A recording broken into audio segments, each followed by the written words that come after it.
Hello, this is Stephen the Memoji, and I would like to talk about my experimental project in regards to my short story called The Two Minstrels.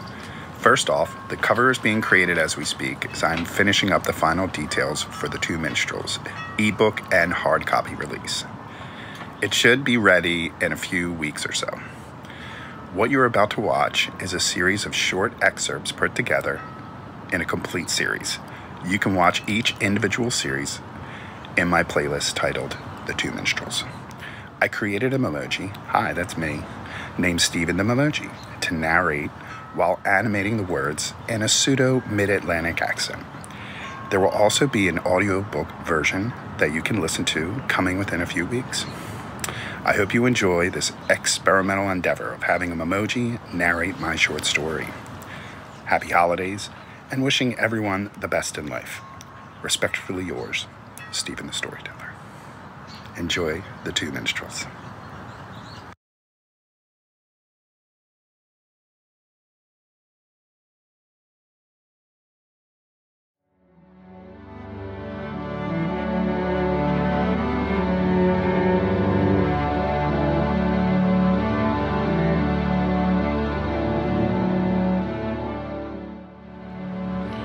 There's an old story about two minstrels here in Bucks County. They appeared out of nowhere and disappeared in thin air. Some rumors circulated that they were from another time and space. Others said that they were just wayward teenagers. What we do know for sure is that they were real. As an eyewitness, I can testify to how they changed at Doylestown. Doylestown is a small town about 25 miles north of Philadelphia. The people were predominantly Caucasian with white-collar jobs like attorneys, doctors, government employees, and financial consultants. Doylestown is the county seat of Bucks County. There are quaint coffee shops, restaurants, bars, ice cream parlors, and a local movie theater that plays independent, avant-garde films. I lived in the center of town at the time in the Hamlet apartment complex. It was a historic apartment building that was nice on the outside. The inside of the apartment building was dingy and outdated. It was a small one-bedroom with a galley kitchen and one bathroom that leaked when it rained. In the bathroom, the tiles in the showers were chipped and broken. As a dog sitter, I could barely afford it because the rent in Doylestown was extremely high. My life at that point was pretty meaningless. I was in my early 20s and still had no direction to what I wanted to do in my life. All I did was dog sit every week for a wealthy family named the Dineros, who lived up north on 100 acres and only stayed in the house on the weekends. They owned an advertisement company in Manhattan and had parties every weekend with their swanky friends. They paid me enough to get by. They also bought me a car so I could watch their Samoyed dog named Kimby. She was a beautiful white Samoyed and loved when I would read to her. I read her A Chronicle of Ancient Sunlight by Henry Williamson, because it had over 6,000 pages. The Dineros always wanted me to cook breakfast, lunch, and dinner for Kimby every day that I was there. Every day it was the same menu. It was a spinach omelet with a bowl of yogurt and chopped bananas for breakfast.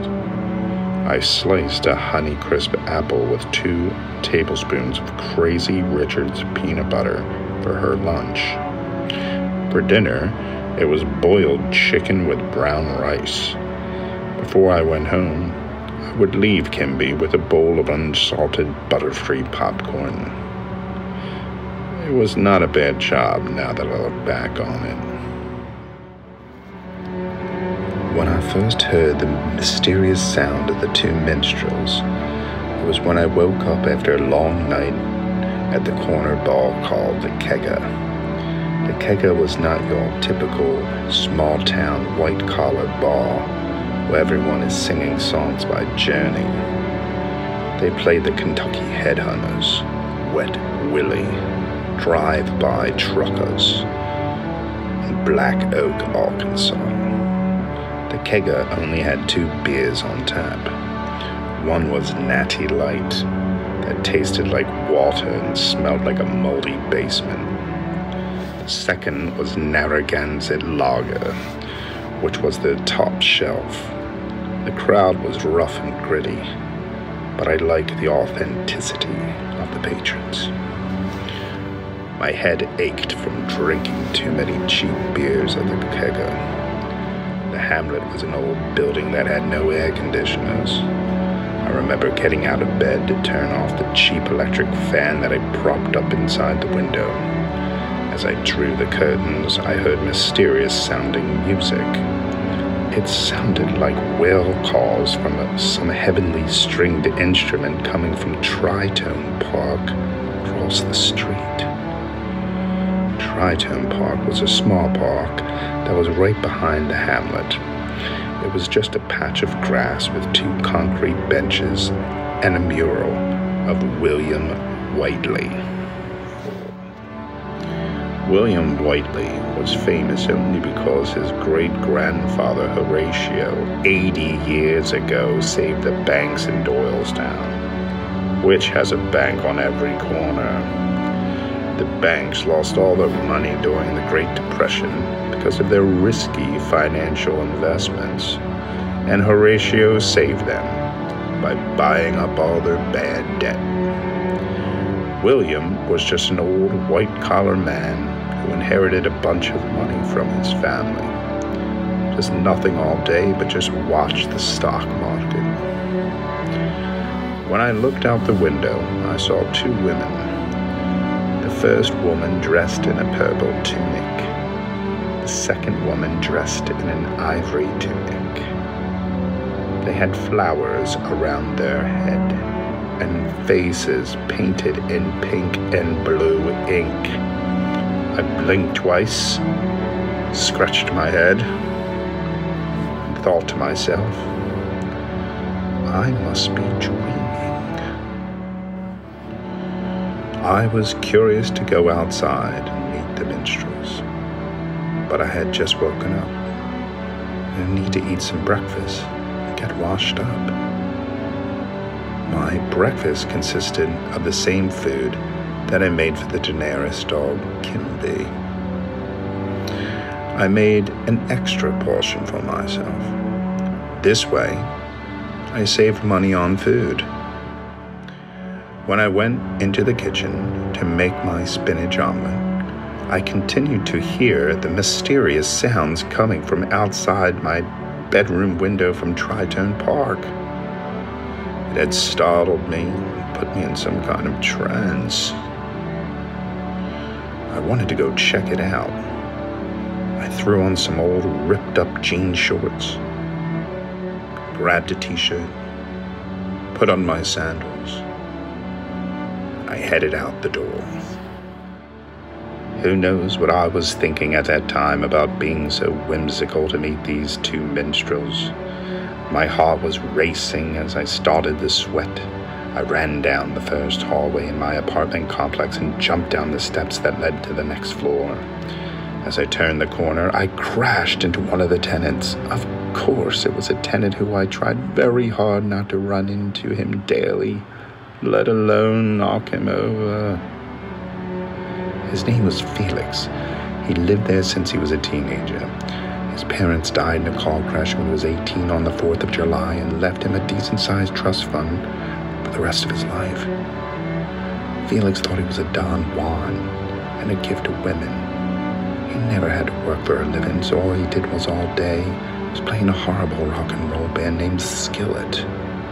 They never went on tour. They only played small bars in town, or the next town over called Barth. Felix always invited his bandmates and groupies over to his apartment at least 4 times a week after his concerts.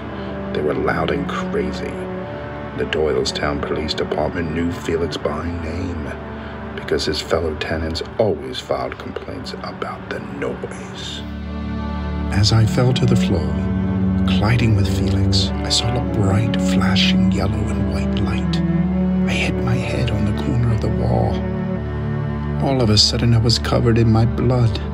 I thought to myself, what the hell was I thinking racing around my apartment, chasing down these two minstrels playing mysterious music out in Tritone Park? Felix had no injuries from us colliding. We went to his apartment to cleanse my cut and put a bandage on it. My head was pretty foggy. Now that I think about it, I think I was suffering from a concussion. However, nothing was going to stop me from seeing those two minstrels. Felix asked me why was I running down the hallway so frantically. I told him about the mysterious music and the two minstrels that I heard and saw. He was intrigued by my story and decided that he wanted to join me. We walked down to the first floor where the lobby was and proceeded out the front doors.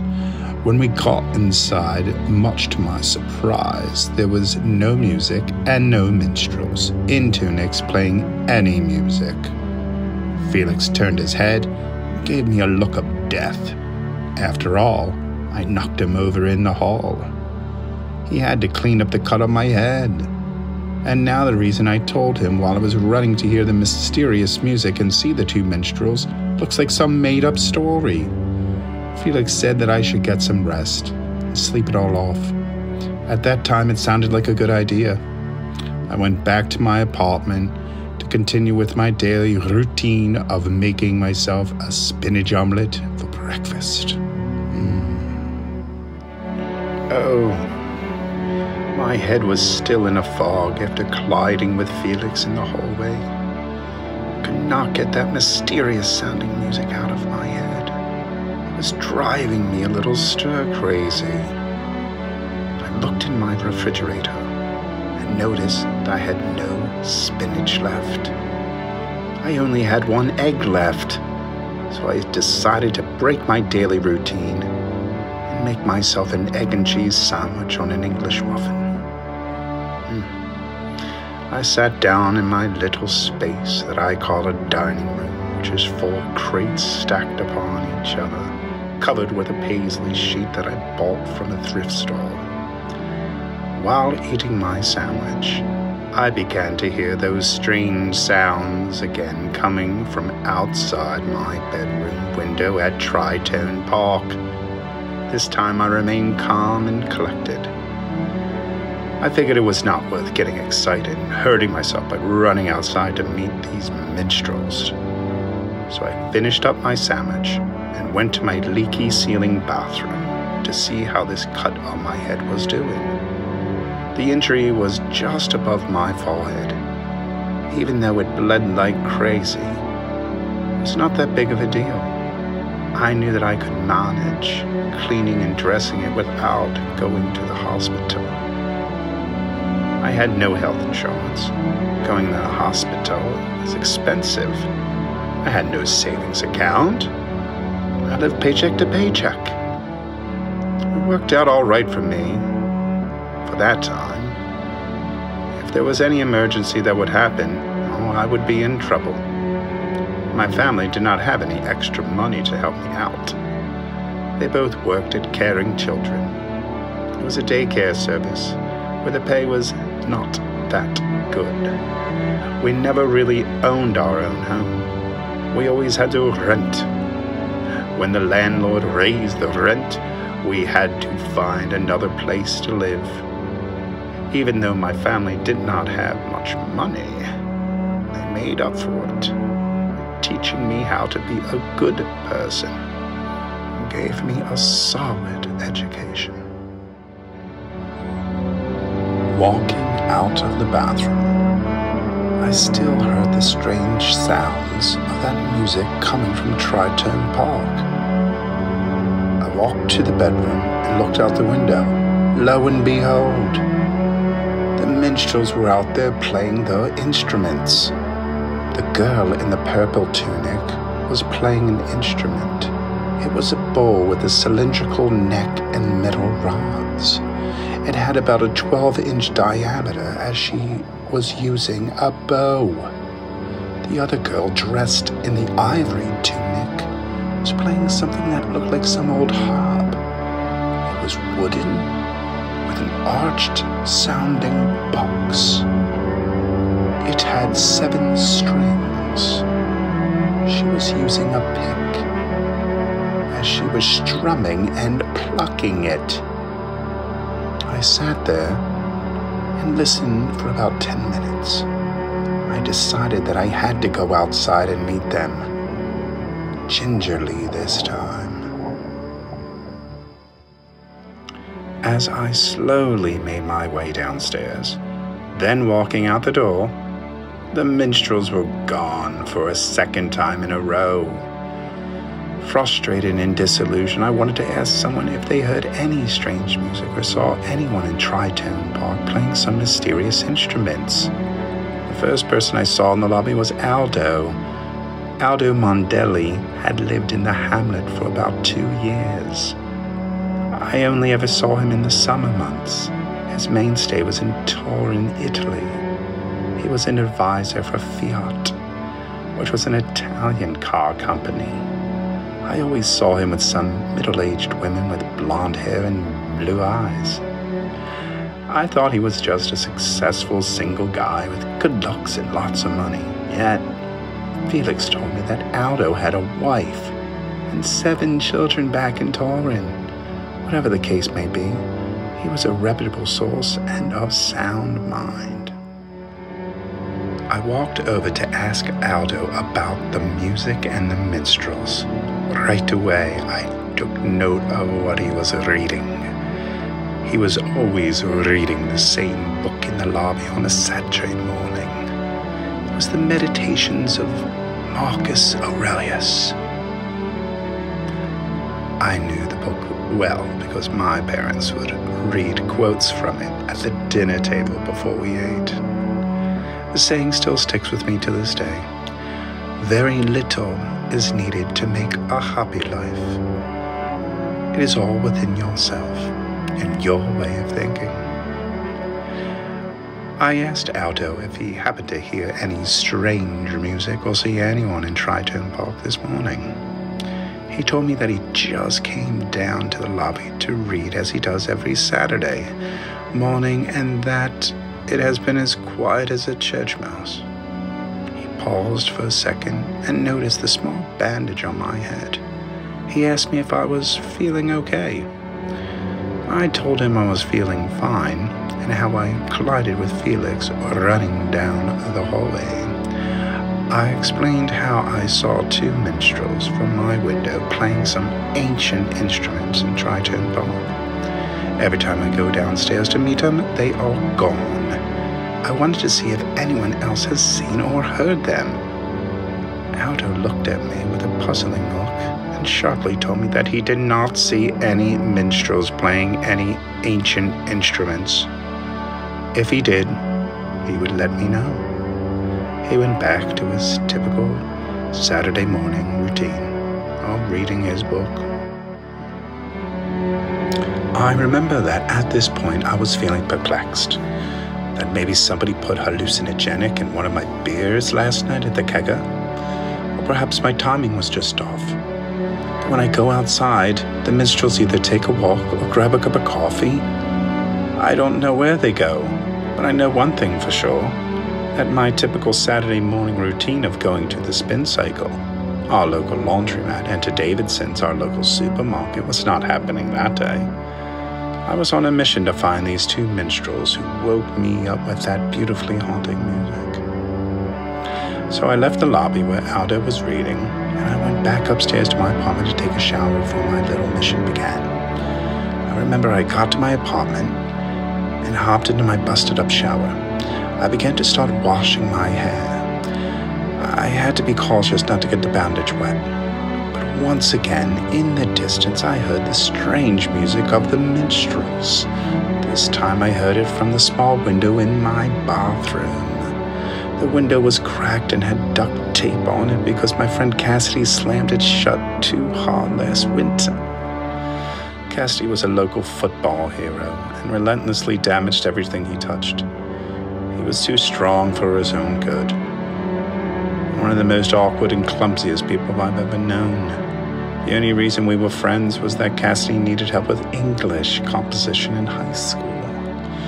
I decided I would tutor him. In return, he would stick up for me for when one of his football buddies would want to beat me up. I was always at odds with the football players and that type of bully mentality. I kept to myself in school and never bothered anyone. There always was some jock that liked to pick on the quiet guy like me. Having Cassidy as a friend came with benefits, not worrying about being hazed in gym class. I got out of the shower and wiped the steam off my cracked bathroom window. As I looked down, I saw the two minstrels sitting on the ground in Pickford Alley playing their ancient instruments. At the end of Pickford Alley was a local coffee shop called The Mug. The Mug served average coffee, sold cigarettes, and magazines. The only food they had was candy bars from an old vending machine. They had 3 plaid, nicotine-stained couches with holes in them, where you see the stuffing hanging out. They also had multicolored stools that they got from a dumpster dive. The Mug had a bohemian feel to it.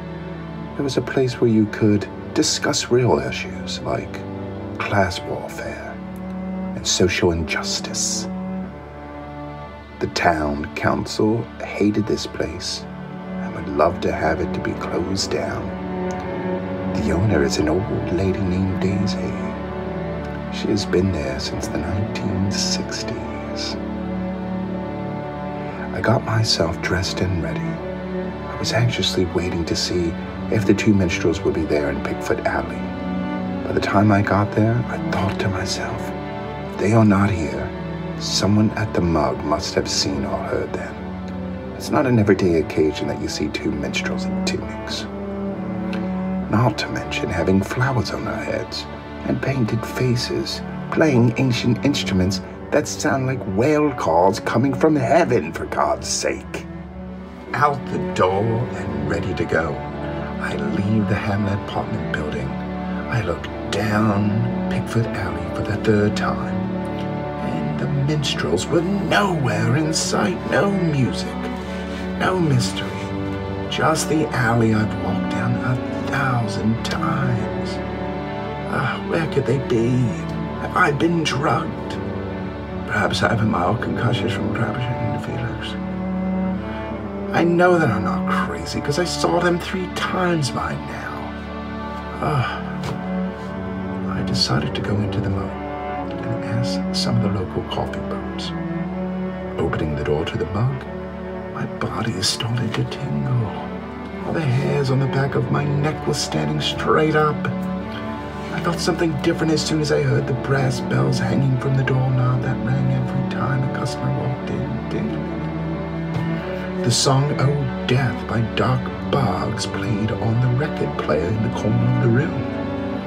Daisy had a bunch of old records that customers would bring in throughout the day. Sitting on the red, lead Barcelona chairs with stainless steel frame, I finally found the minstrels. I was sipping on a cup of coffee.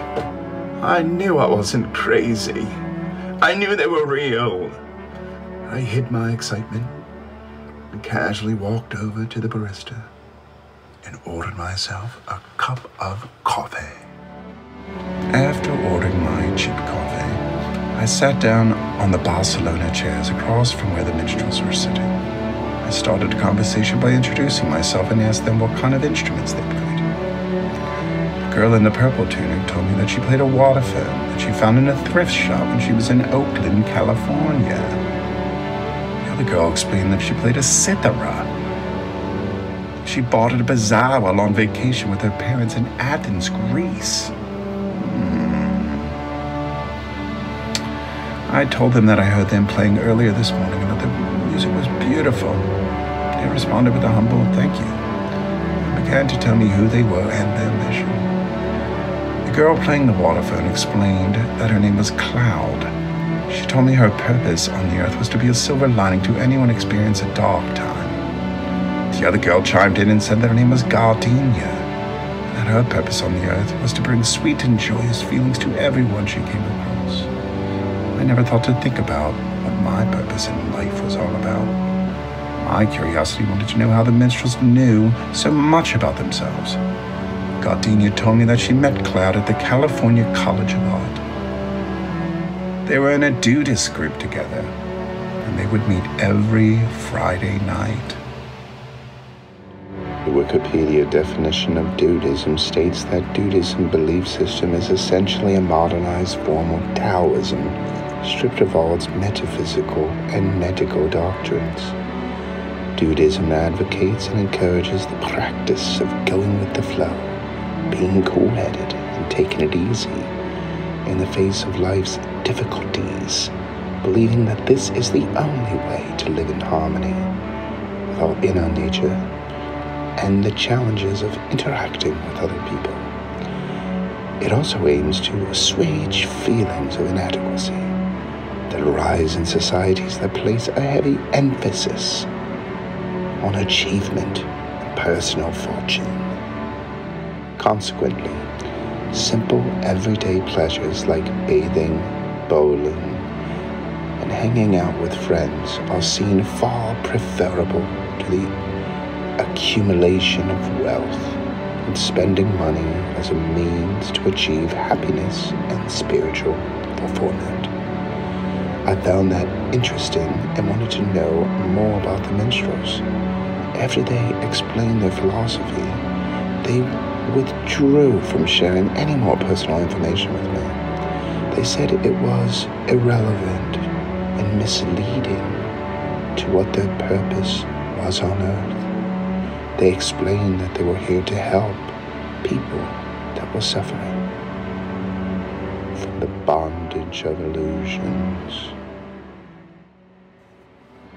The minstrel Cloud asked me if I had any darkness or uncertainty in my life. She said she could bring some of her light to my situation.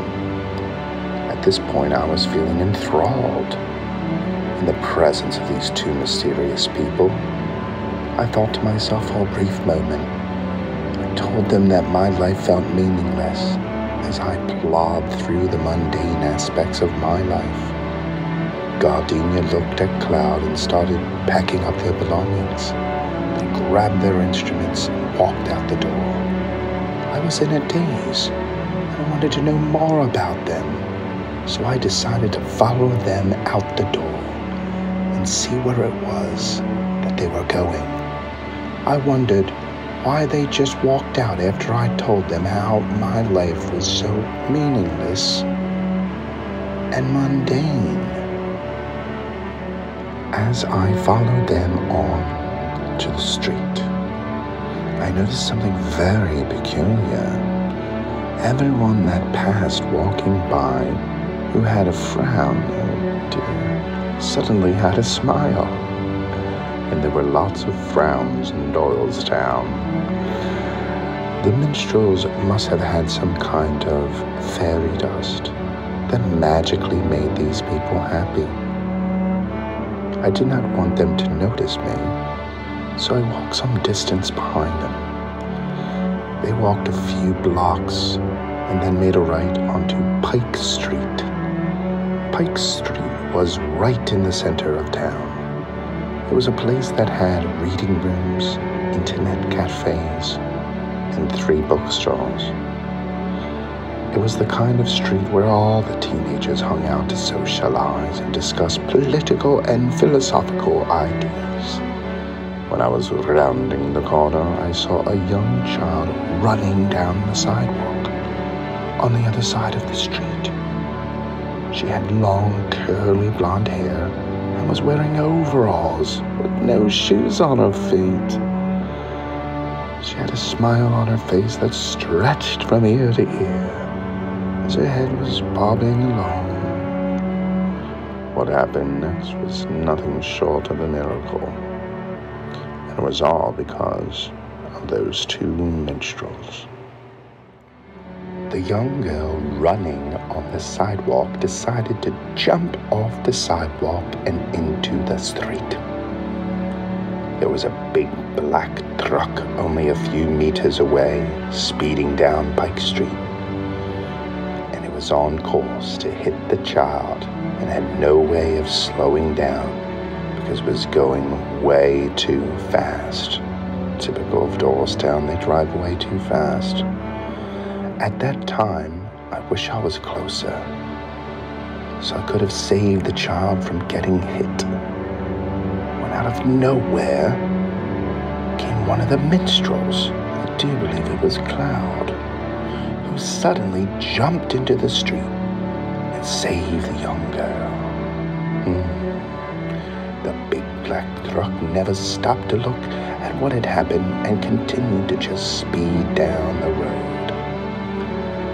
All of the people who were hanging outside the internet cafe and bookstore saw this heroic act. They roared with applause while cheering and chanting the word, "Hero! Hero!" over and over again. The shopkeepers noticed the clamor and came outside to see what was happening. Cloud was hugging the young girl and telling her that everything would be all right.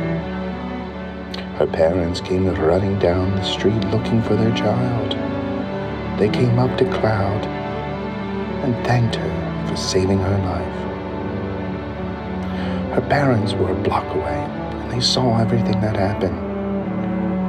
They explained that their daughter Mitzi got excited when she saw a hummingbird flying down the street. She decided to chase it, but the parents couldn't keep up with her.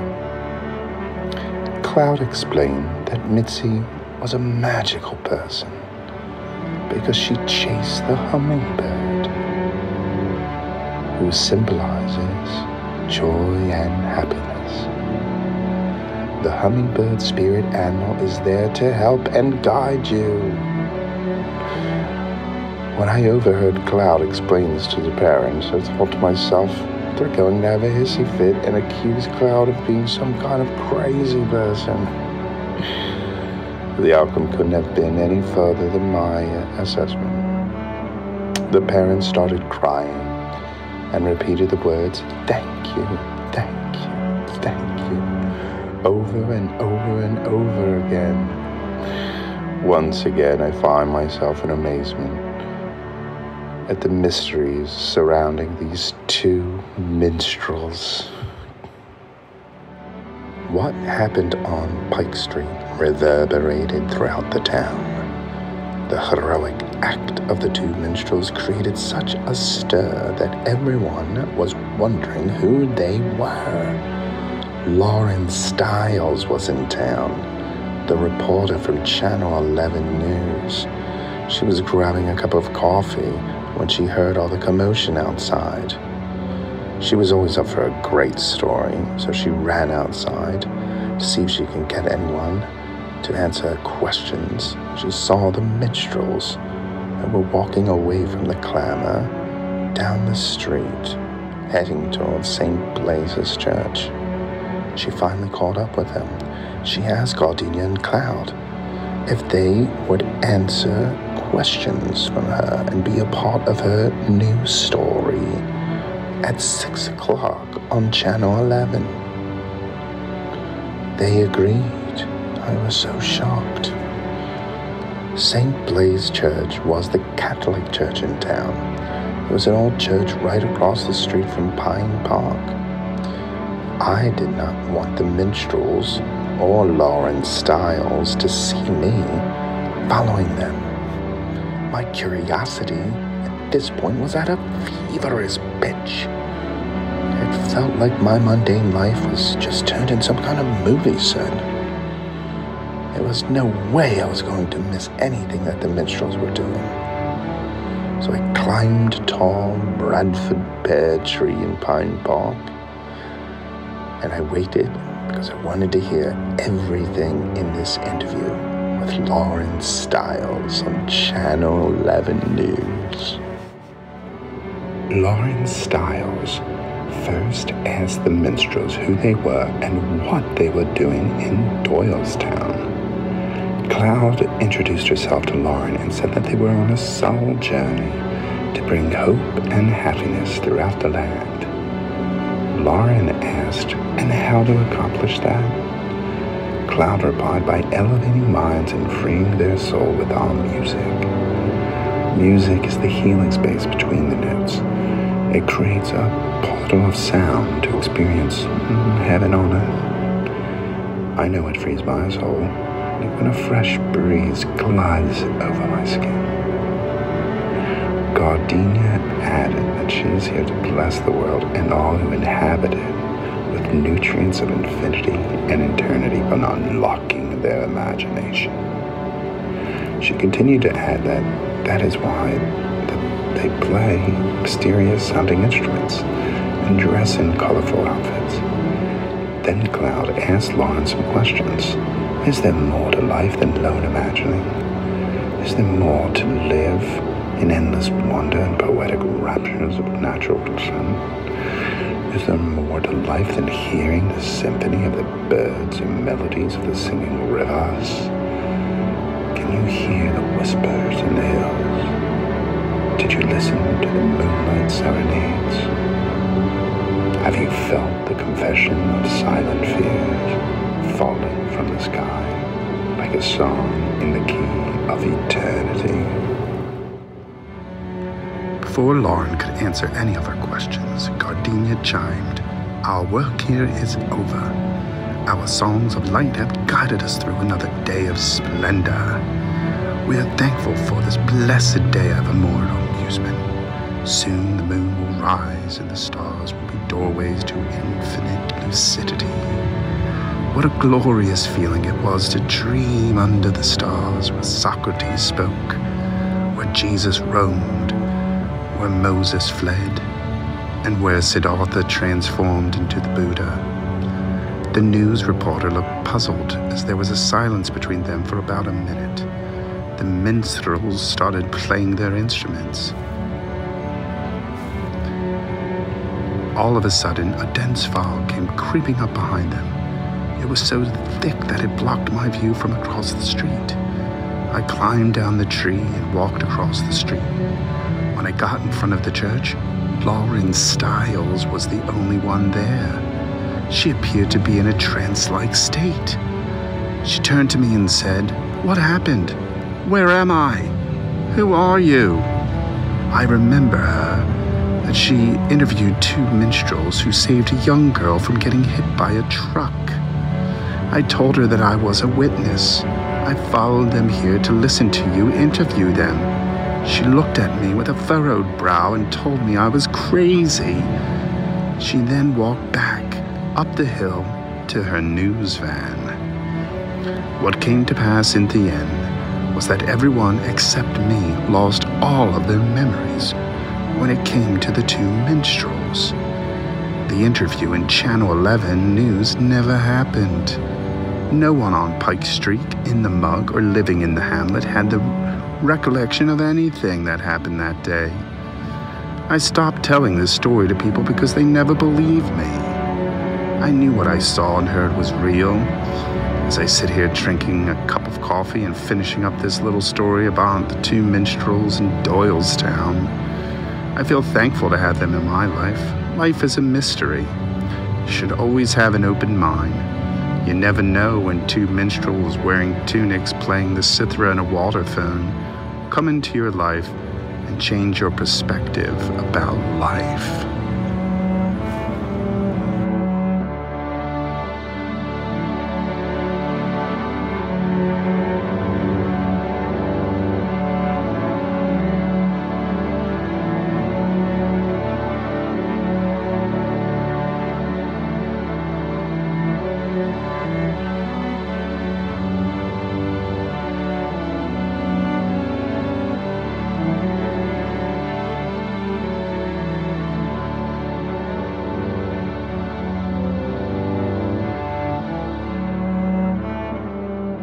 Hey, this is Stephen the Storyteller. If you like what you saw, please like and subscribe to my YouTube channel. There'll be a lot more content that I have that I think you'll like. I think there's something for everybody in this artistic field.